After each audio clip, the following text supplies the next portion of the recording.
Hello dear students, good morning all of you.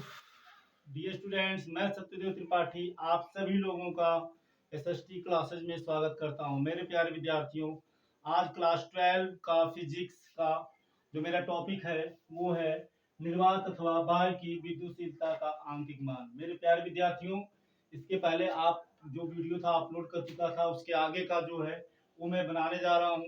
Video को शुरू से अंत तक देखिएगा। वीडियो कैसा लगा जरूर कमेंट करिएगा और लाइक शेयर करना बिल्कुल मत भूलिएगा।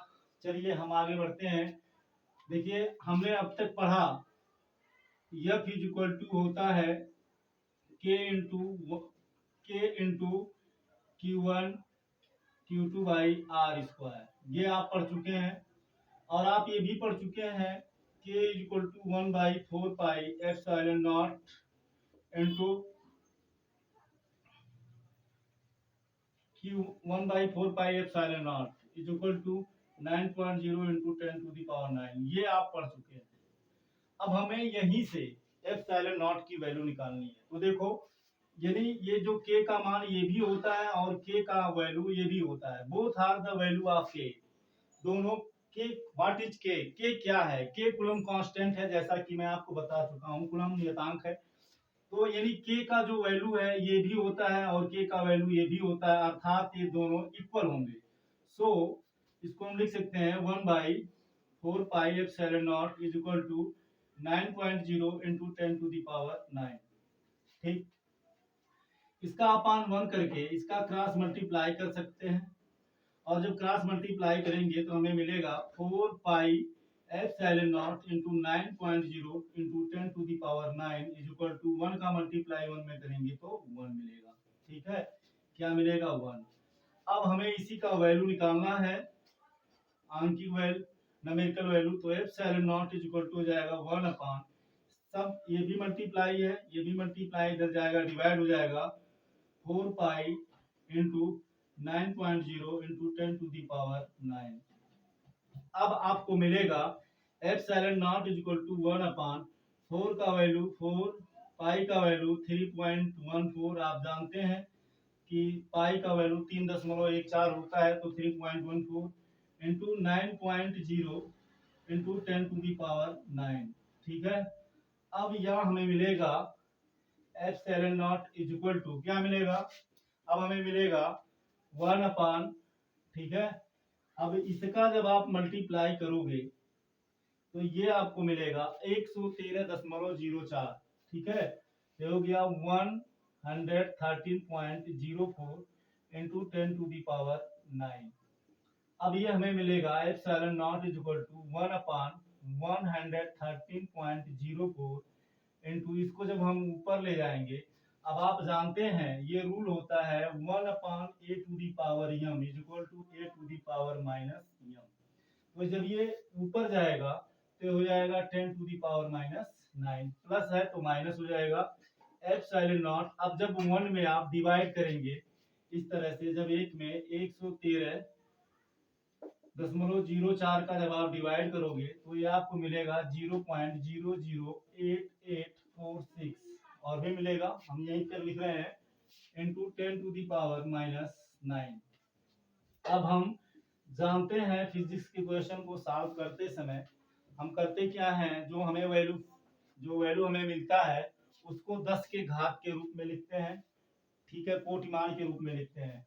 एक अंक, तो ये मेरा पहला अंक 8 है, इसको बाहर लेंगे तो हो जाएगा 8.846 इंटू 10⁻⁻9 या epsilon naught is equal to. अब हम दशमलव के बाद 2 अंक तक लेंगे, क्योंकि हमें यहाँ 2 अंक तक यहाँ लिया गया है, ठीक है, और यहाँ भी हमें मिला है, तो जब 2 अंक तक लेंगे तो हो जाएगा 8.8 और ये 4 हम लेंगे, यहाँ तक लेंगे 4 तक। इसके बाद वाला जो डिजिट है ये 6 है और 6 5 से मैक्सिमम है, तो ये एक इसमें ऐड हो जाएगा, तो 4 1 से क्या हो जाएगा 5 हो जाएगा इंटू 10⁻⁹ ठीक। ये एप्सिलॉन नॉट का न्यूमेरिकल वैल्यू हो गया। अब इसके बाद क्या लिखेंगे यहाँ, मीटर, किलोमीटर, सेंटीमीटर या न्यूटन, क्या लिखेंगे ये हमें देखना है। देखिए, तो यहाँ से इसको हम यहाँ से निकालेंगे, कि आप ये पढ़ चुके हैं, यहाँ हम थोड़ा आपको दिखा रहे हैं। एफ इज इक्वल टू क्या होता है 1/4 pi into Q1 Q2 upon r square. तो जब हम एप्सिलॉन नॉट का वैल्यू निकालेंगे तो ये हमें क्या मिलेगा, हमें मिलेगा F r square into 4 pi into epsilon naught is equal to Q1 Q2, या हमें मिलेगा epsilon naught is equal to हो जाएगा Q1 Q2 upon F r square 4 pi. तो ये तो न्यूमेरिकल कांस्टेंट है, न्यूमेरिकल वैल्यू है, कांस्टेंट है, इसको छोड़ देंगे। तो Q क्या है, आवेश है, तो इसका हो गया C, और ये भी C, इस आवेश का मात्रक कूलम होता है तो C से रिप्रेजेंट करेंगे, ये भी C होगा। और F का होता है न्यूटन, और R क्या है, मीटर है। R क्या है, बीच का, ये दो चार्ज बॉडी है ना, ये दो चार्ज बॉडी है, इनके बीच का क्या है, ये चार्ज बॉडी प्लस Q1 है, ये चार्ज बॉडी प्लस Q2 है। इस पे फोर्स रिपेल कर रहा है, इधर की ओर लगा अप्लाई कर रहा है, इस पे परस्पर रिपेल कर रहे हैं, इनके बीच जो फोर्स है ये F है, ठीक है ना। तो ये जो है, ये बीच का डिस्टेंस R है, distance between both charge body represented by R। तो ये R से जो व्यक्त किया गया है, तो R तो डिस्टेंस का मात्रक मीटर होता है, तो हो जाएगा मीटर, और स्क्वायर है तो स्क्वायर, तो ये मिलेगा कूलम स्क्वायर पर न्यूटन मीटर स्क्वायर। तो डियर स्टूडेंट्स, ये जो मेरा यहाँ इसके बाद जो हमारा यूनिट होगा तो हो जाएगा coulomb square Newton, coulomb square पर न्यूटन मीटर स्क्वायर, ठीक है। तो ये हो गया मेरा न्यूमेरिकल वैल्यू एप्सिलॉन नॉट का, निर्वात की विद्युतशीलता का, ठीक है। अब इसके बाद में इसका हम डायमेंशन निकालते हैं, इसकी बीमा निकालते हैं।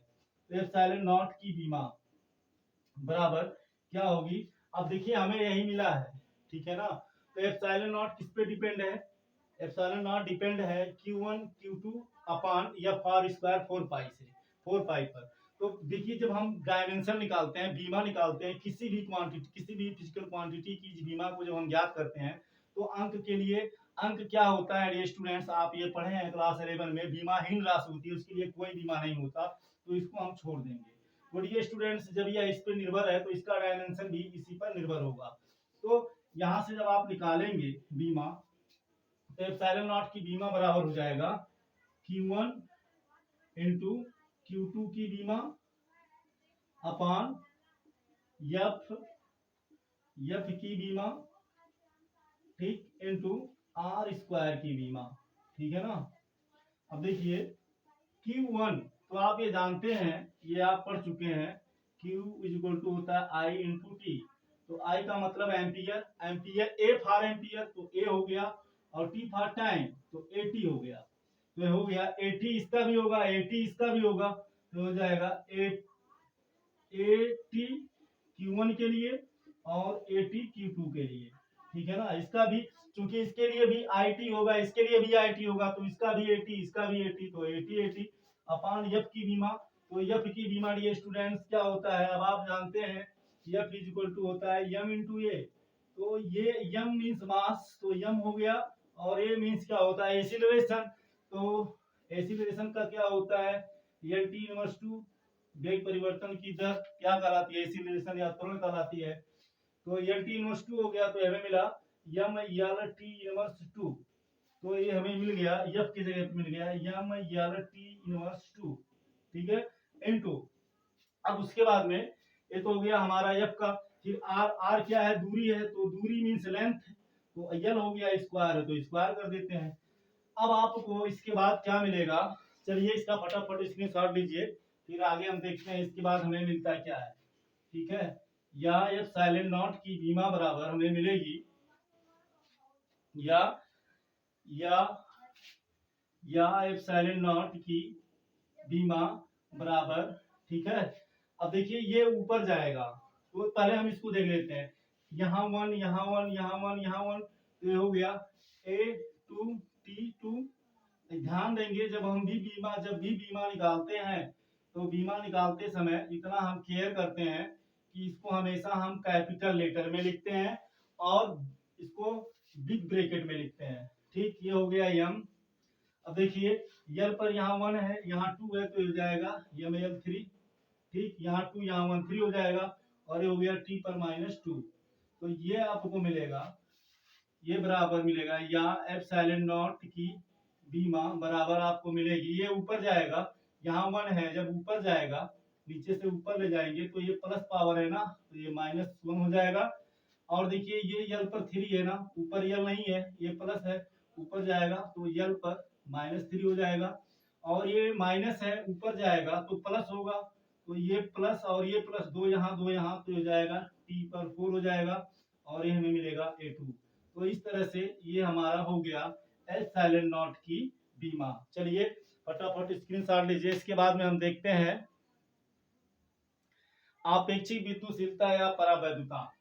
मेरा जो टॉपिक है आपेक्षिक विद्युतशीलता या परावैद्युतांक, ठीक है। बस आपसे रिक्वेस्ट है कि वीडियो को शुरू से अंत तक देखिएगा और लास्ट में कमेंट जरूर करिएगा वीडियो आपको कैसा लगा, कमेंट करना बिल्कुल मत भूलिएगा, ठीक है। आप लोगों के कमेंट का हमें इंतजार रहेगा, कमेंट करना बिल्कुल मत भूलिएगा। जो मेरा नेक्स्ट टॉपिक है आपेक्षिक विद्युतशीलता या परावैद्युतांक।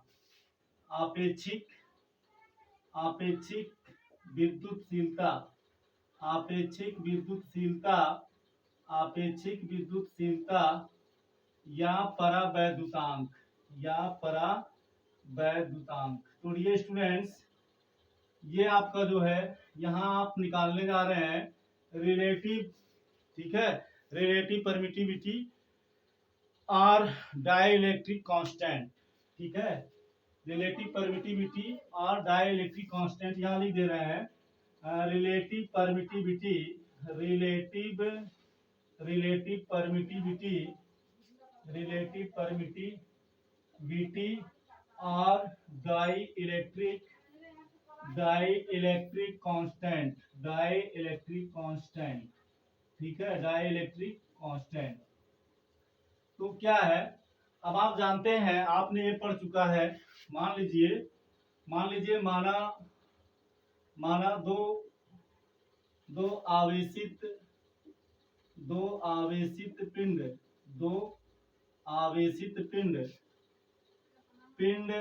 Q1 व Q2 को किसी माध्यम,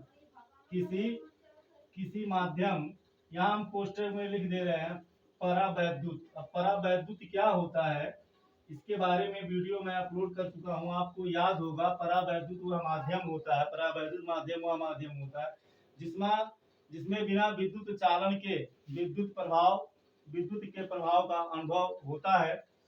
तो वो मेरा मतलब परावैद्युत माध्यम के अंतर्गत आता है। जैसे कांच या मोम होता है, उसमें विद्युत का चालन नहीं होता। तो मान लेते हैं दो आवेशित कण Q1 व Q2 किसी माध्यम कोष्ठक में परावैद्युत में रखा गया है, ठीक है। तो इसलिए अब यहाँ हम लिखते हैं पहले, जब आवेशित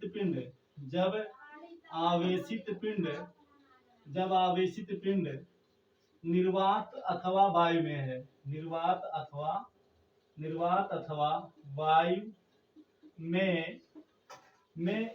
में परस्पर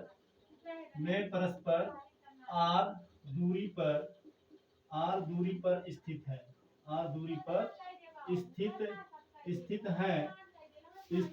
तो इनके बीच लगने वाला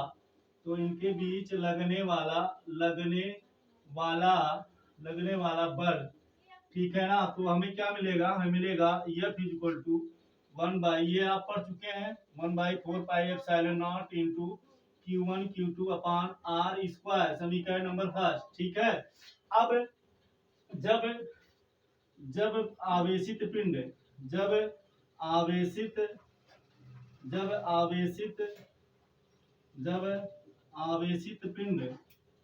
आवेशित पिंडों कोष्ठक में Q1 व Q2 को किसी माध्यम में रखा जाता है, किसी माध्यम में रखा जाता है, ठीक है ना, किसी माध्यम में रखा जाता है।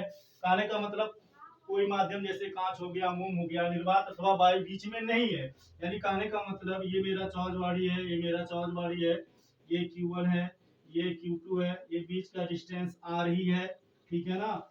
अब इसको किसी परावैद्युत माध्यम में रखा जाता है, हम डॉट डॉट करके रख दे रहे हैं, बीच में एयर या निर्वात नहीं है, तो बीच का फोर्स क्या होगा, एफएम लिख देते हैं। फोर्स लगेगा किसमें, माध्यम में, मीडियम, तो यहाँ जो फोर्स लगेगा माध्यम में लगेगा, तो यहाँ एफएम रख दे रहे हैं, तो एफएम इक्वल टू हो जाएगा 1/4 पाई एप्सिलॉन। यहाँ हम सिर्फ एप्सिलॉन रख रहे हैं, क्यों, क्योंकि एप्सिलॉन जो है ये माध्यम की विद्युतशीलता है, और एप्सिलॉन नॉट निर्वात अथवा वायु की विद्युतशीलता है, इनटू ये बाकी तो वैसे ही रहेगा Q1 Q2 upon R square, ये समीकरण नंबर 2, ठीक है। अब हम क्या करते हैं, एक में 2 से भाग दे देते हैं, ठीक है ना। एक में 2 से भाग देने पर, 2 से भाग देने पर, तो जब एक में 2 से भाग दे देंगे तो हमें मिलेगा एफ बाई एफ एम। क्या मिलेगा, एफ बाई एफ एम।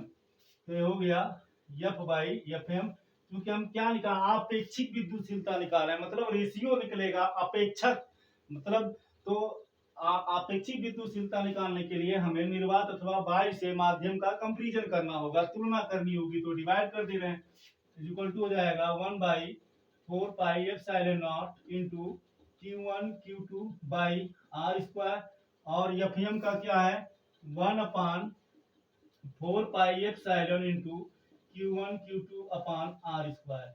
तो डियर स्टूडेंट देखिए, ये ऊपर जाएगा और ये यहाँ जाएगा, कहने का मतलब है कि इससे ये कट जाएगा, 1/4 पाई से 1/4 पाई कट जाएगा, तो ये हमें मिलेगा F upon F m, F upon F m. ये जो एफ एम है force of medium, force of medium है, और ये जो फोर्स है ये निर्वात अथवा वायु में है, तो एफ ऑफ एफ एम बराबर ये कहाँ जाएगा, ये नीचे वाला कहाँ जाएगा, ऊपर जाएगा, तो जाएगा एप्सिलॉन अपॉन एप्सिलॉन नॉट।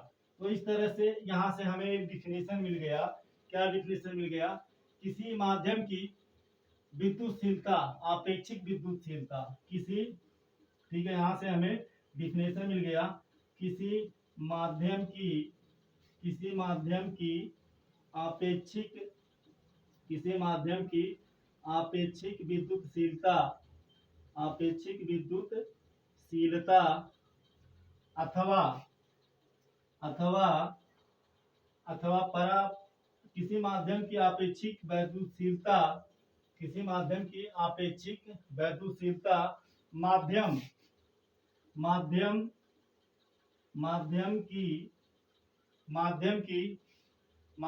विद्युतशीलता, माध्यम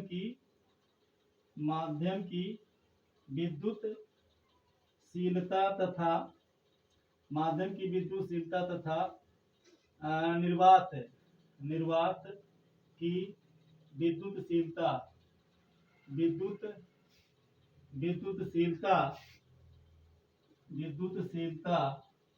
के अनुपात के बराबर होती है, के अनुपात के बराबर होती है। तो डियर स्टूडेंट्स, ये मेरा एक डिफिनेशन मिल गया। अगर आपसे पूछा जाता है किसी माध्यम की अपेक्षिक विद्युतशीलता क्या है, तो यहाँ से मिल गया, किसी माध्यम की अपेक्षिक विद्युतशीलता माध्यम की विद्युतशीलता तथा निर्वात या वायु की विद्युतशीलता के अनुपात, ये रेशियो है ना, इसको हम ऐसे भी तो लिख सकते हैं एप्सिलॉन रेशियो एप्सिलॉन नॉट, तो ये माध्यम की विद्युतशीलता या निर्वात की विद्युतशीलता के अनुपात के बराबर होता है। चलिए फटाफट स्क्रीनशॉट लीजिए, हम आगे बढ़ते हैं, आगे देखते हैं। इसके बाद में हमारा जो निकल के आएगा, निकल के क्या आया, निकल के ये आया कि माध्यम की विद्युतशीलता, माध्यम की विद्युतशीलता अपान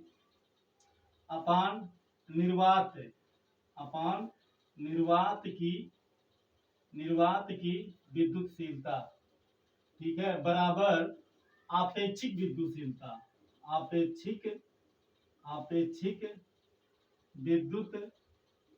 विद्युतशीलता, अपेक्षिक विद्युतशीलता, ठीक है ना, या परावैद्युतांक, ठीक, या परावैद्युतांक। अब देखिए, तो माध्यम की विद्युतशीलता क्या है हमारा, एप्सिलॉन है, और निर्वात की विद्युतशीलता क्या है, एप्सिलॉन नॉट है, और आपेक्षिक विद्युतशीलता का मतलब रिलेटिव परमिटिविटी, तो रिलेटिव परमिटिविटी को हम लिख सकते हैं या से, ठीक है। इसका अपान 1 ये हमें मिल गया एक फार्मूला। अब यदि इसका अपान 1 करके क्रॉस मल्टीप्लाई करें तो हमें मिलेगा epsilon is equal to epsilon naught into epsilon r, ठीक है, एप्सिलॉन आर, ठीक, ये हमें मिल गया।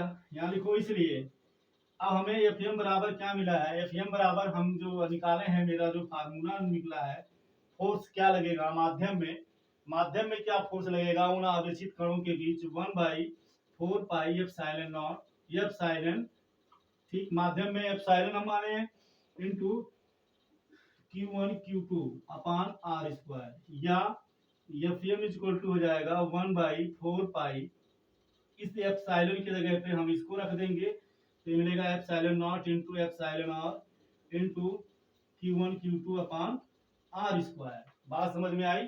इसके बाद में या इसको हम ऐसे भी लिख सकते हैं FM is equal to 1/4 pi epsilon naught into Q1 Q2 upon are square is into 1 upon epsilon are, relative permittivity. इसको हमने अलग कर दिया, इसको और इसको एक साथ रख दिया, क्योंकि इसको जब हम हल करेंगे 1 में फिर इसमें होगा तो यही आएगा, नीचे का करेंगे तो यही सब आ जाएगा। अब इतना बराबर क्या होता है, इतना बराबर होता है या, तो यहाँ हम लिख दे रहे हैं, तो ये आपको मिलेगा, इसलिए F M force of medium बराबर हो जाएगा इतने की जगह पे एफ, क्योंकि एफ बराबर होता ही है 1/4 pi epsilon naught into Q1 Q2 upon are square, ये हो गया F into 1 upon epsilon are relative permittivity, या F M is equal to हो गया एफ अपान एप्सिलॉन आर। तो आई होप इसे आप आसानी से समझ सकते हैं, कोई दिक्कत नहीं है। यहाँ से मेरा एक यहाँ से कंक्लूजन निकलता है, निष्कर्ष निकलता है क्या, कि किसी माध्यम में किन्हीं दो आवेशित पिंडों के बीच लगने वाला आकर्षण अथवा प्रतिकर्षण बल, आकर्षण बल तब लगेगा जब दोनों क्या होंगे, एक पॉजिटिव एक निगेटिव होगा। इस तरह से एक पॉजिटिव चार्ज है और एक निगेटिव चार्ज है, तो इनके बीच अट्रैक्शन फोर्स लगेगा इस तरह से। और यदि दोनों पॉजिटिव या दोनों निगेटिव हैं तो इस तरह से इनके बीच रिपल्सन फोर्स लगेगा, इनके बीच प्रतिकर्षण बल लगेगा। तो किन्हीं माध्यम में स्थित दो आवेशित कणों के बीच लगने वाला माध्यम में स्थित किन्हीं परावैद्युत माध्यम में स्थित, निर्वात अथवा वायु में नहीं है, किसी दूसरे माध्यम में रखा गया है, तो उन आवेशित कणों के बीच लगने वाला आकर्षण अथवा प्रतिकर्षण बल निर्वात अथवा वायु में उन आवेशित कणों के बीच लगने वाले बल तथा उनके आपेक्षिक विद्युतशीलता के अनुपात के बराबर होता है। तो ये आप आसानी से समझ गए होंगे, इस तरह से आप समझ सकते हैं। अब यदि मान लीजिए कि परावैद्युतांक का माध्यम उस माध्यम जिस माध्यम में आवेशित कणों को रखा गया है, यदि उसको मान लिया जाए उसका परावैद्युतांक के है, तो इस तरह से हम कह सकते हैं epsilon upon epsilon naught is equal to K, जहां कैपिटल के क्या है, ये कैपिटल के, जहां कैपिटल के क्या है, माध्यम का परावैद्युतांक, कैपिटल के माध्यम का परावैद्युतांक, ठीक है ना। तो आई होप आप इसे अच्छे से समझ गए होंगे, आपके समझ में आ गया होगा। अब यहाँ हम थोड़ा एक्सप्लेन कर दे रहे हैं। देखिए वायु अथवा निर्वात के लिए रिलेटिव परमिटिविटी का मान, रिलेटिव परमिटिविटी एप्सिलॉन आर का मान 1 होता है वायु अथवा निर्वात के लिए, ठीक है ना। एयर के लिए या वैक्यूम के लिए, ध्यान दीजिएगा, एयर के लिए या वैक्यूम के लिए रिलेटिव परमिटिविटी जो होता है इसका वैल्यू 1 के बराबर होता है, ठीक है ना। फिर उसके बाद में जो कंडक्टर होते हैं धातुओं के लिए, ठीक है ना, जो कंडक्टर होते हैं, कंडक्टर मीन्स मेटल्स के लिए जो धातु होते हैं या कंडक्टर होते हैं, या हम कंडक्टर लिख दे रहे हैं, उनके लिए रिलेटिव परमिटिविटी का जो वैल्यू होता है ये इनफाइनाइट होता है। इनफाइनाइट मीन्स होता है अनंत। और ऐसे स्थिति में आवेशित कणों के बीच यदि दो आवेशित कण किसी कंडक्टर या मेटल्स या धातु के मीडियम के माध्यम में रखे गए हैं, तो ऐसे भी जो उनके बीच लगने वाला फोर्स होगा वो 0 होगा। ये आप याद रखिएगा। यदि आवेशित कणों को निर्वात अथवा वायु में रखा गया है तो रिलेटिव परमिटिविटी इसका जो वैल्यू होगा ये 1 के बराबर होगा। और यदि कंडक्टर धातु है तो वहां रिलेटिव परमिटिविटी एप्सिलॉन नॉट का जो वैल्यू होगा वो इनफाइनाइट होता है या अनंत होता है। ठीक है ना, बात समझ में आई। और बाकी के लिए जो परावैद्युत माध्यम है जैसे कांच हो गया, मोम हो गया, तो उसके लिए वहां आपका परावैद्युतांक मतलब जो आपका रिलेटिव परमिटिविटी है उसका वैल्यू दिया रहेगा। तो इस तरह से आप यदि मान लीजिए परावैद्युतांक का मान दिया है तो इसका यूज कर लेंगे। ठीक है ना। अब यदि मान लेते हैं माध्यम का दिया है तो इसका यूज करेंगे। वायु निर्वात अथवा परावैद्युतांक का दिया है तो इसका यूज करेंगे। फोर्स ऑफ मीडियम, फोर्स निर्वात एयर के बीच रिलेटिव परमिटिविटी का वैल्यू दिया है तो इस फार्मूले का यूज करेंगे। तो आई होप आवश्यकता अनुसार आप फार्मूले का यूज कर सकते हैं। इससे रिलेटिव न्यूमेरिकल हम नेक्स्ट वीडियो बनाएंगे और आपको समझाने का प्रयास करेंगे। वीडियो आपको कैसा लगा जरूर कमेंट करिएगा। और आप लोगों ने मेरे वीडियो को देखा उसके लिए थैंक यू सो मच। बस आप लोग अपना प्यार सपोर्ट मुझे देते रहिए। हमारा SST क्लासेस आपके उज्जवल भविष्य की कामना करता है और आपकी शिक्षा के लिए प्रतिबद्ध है। Thank you so much. जय हिंद, जय भारत।